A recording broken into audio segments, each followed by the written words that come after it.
Jasmine Crockett is like over before she began.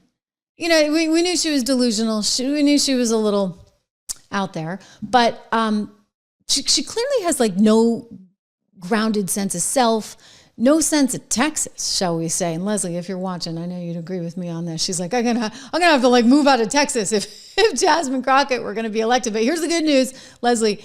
Jazzy's getting nowhere, and I mean nowhere fast, because of this new appearance. I showed you an appearance she did yesterday, or like the day before. We showed it yesterday on CNN, but it got worse last night. It's like worse by the day. I mean, she just keeps imploding on live television. If I were her handler, I'd say, you know, Jazzy, let's lay off the TV stuff, because you just can't help but do mouth in foot. So here she is going on with Jakey boy, Jake Tapper, who I wonder, maybe out of a job, should Ellison go in and buy CNN? We'll talk about that in a moment, because that Paramount deal is a big one and the president just weighed in on it. But I digress. Here is Jazzy on with Jakey talking about how she doesn't need Trump voters in Texas. Nonetheless, you can appreciate that, can't you? Watch. Let me ask you about a quote that you've made that has some Democrats worried about your ability to win statewide. In a December 2024 Vanity Fair profile, you talked about, quote, and I'm going to read a lot of the quote just to put it in the context, quote, all the complexities within the Latino community.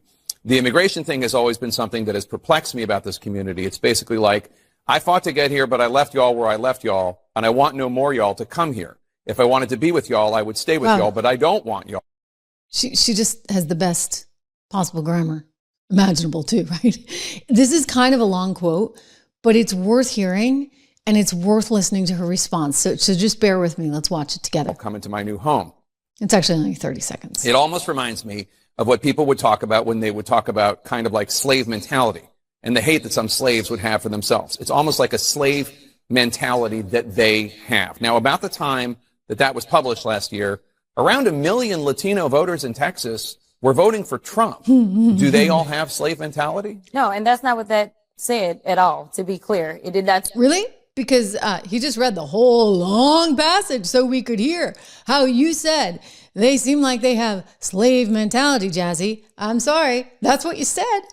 Your own words are coming back to haunt you. And you're not smart enough to think on your feet and figure out a way out of this one. That every Latino has that type of mentality. No, but the ones that vote for people who believe in strong or Trump's immigration policies. So I don't believe that the people that voted for Trump. And they're not getting what they need. Whatever. Jazzy, like, you're not working your way out of that one. I mean, when CNN is coming down on you and you can't even defend yourself on a network like that, I don't know what to say.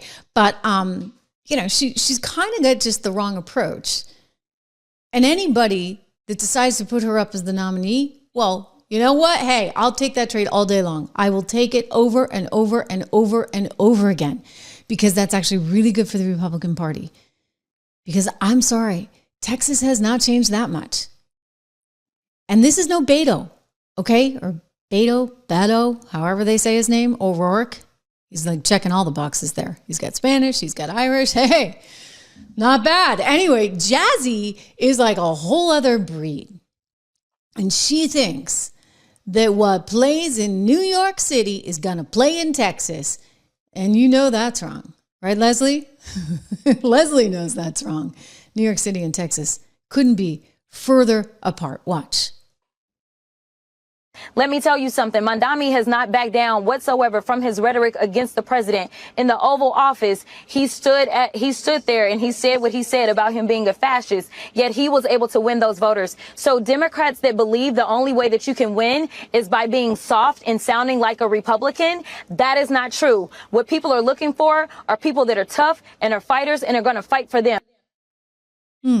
Like you're going to fight. You know, the last I heard, Jazzy really wants to spend her time in her apartment working up her lines that she can then use on camera or on social media to try and, you know, stir up some controversy. Hey, look, the woman has just been redistricted right out of her district. And if you look at the map of Texas, we're looking at bright red everywhere for days and days and days, right? The red. So how are you going to win an election when you don't even want to pretend that you care about Trump voters. When you look at people who are here legally as Hispanics and you say, well, you guys are just a bunch of slave mentality folks. I mean, you're basically cutting off a whole lot of people that you're going to need, Jazzy, if you're going to pull this thing off. You can't run a Mamdani campaign. You don't have enough college-educated hipsters from Brooklyn out there willing to pound the table for you. So you're kind of screwed. All right. And you don't get it. That's the funny thing about it. This is the one from the other night. I mean, the woman's absolutely clueless. It's actually dangerous to have somebody this stupid not just in Congress, but certainly in the Senate. How you make voters who previously have voted for Trump, particularly given that you have been an outspoken critic and he has inserted himself, just take your campaign video as is. He has inserted himself at every turn when it comes to your commentary. How will you convert those who are supportive of him to voters for you? Yeah, I don't know that we'll necessarily convert all of Trump supporters. That's not our goal. Do you need to? Our goal is to definitely talk to people. No, we don't. We don't need to. Our goal is. Woo! We don't need them. We don't need them.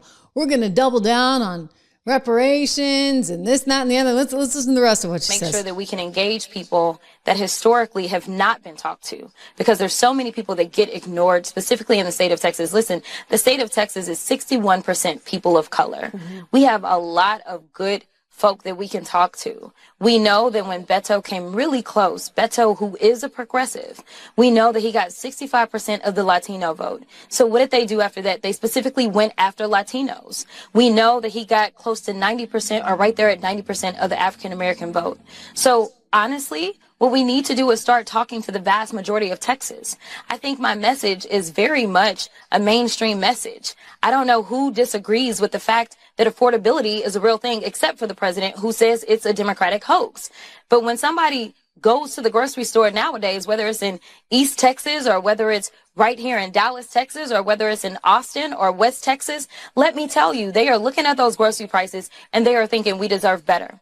Knowing that we do the amount of trade that we do in the state of Texas, yet right now there are these unwarranted tariff wars that is directly impacting us, knowing that we do agriculture big in Texas. We do everything bigger in Texas, but we do ag big, and understanding that we are hitting record-breaking bankruptcy filings by our farmers. Listen, my message is real simple. I'm looking out for you, your survival, and the survival of your kids as it relates to affordability, being able to actually go and access health care, being able to send your child to school, being able to afford a roof over your head.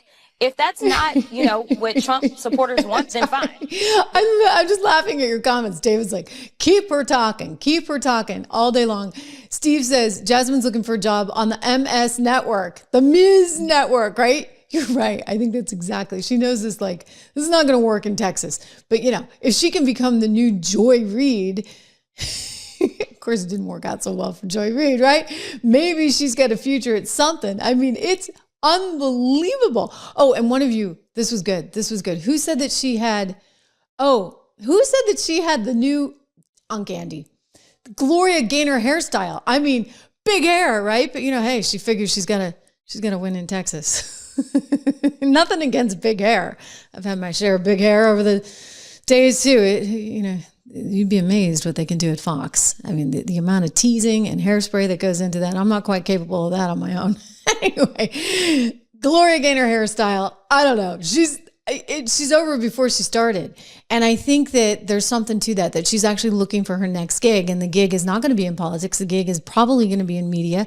And she's hoping to either get a gig on The View, but they kind of have that stacked already. You get a lot of libs on there. MTG, Marjorie Taylor Greene may have a better shot at that one. Jasmine, I'm thinking maybe you can work something out with Versant. It's about to be spun off because nobody wants it. It's like a hot potato, right? Nobody wants MSNBC, just like nobody wants CNN. Literally nobody. Now the president's saying, well, one of you has to take it. It's a hot potato. And you know what? You're not going to do a deal unless somebody takes that.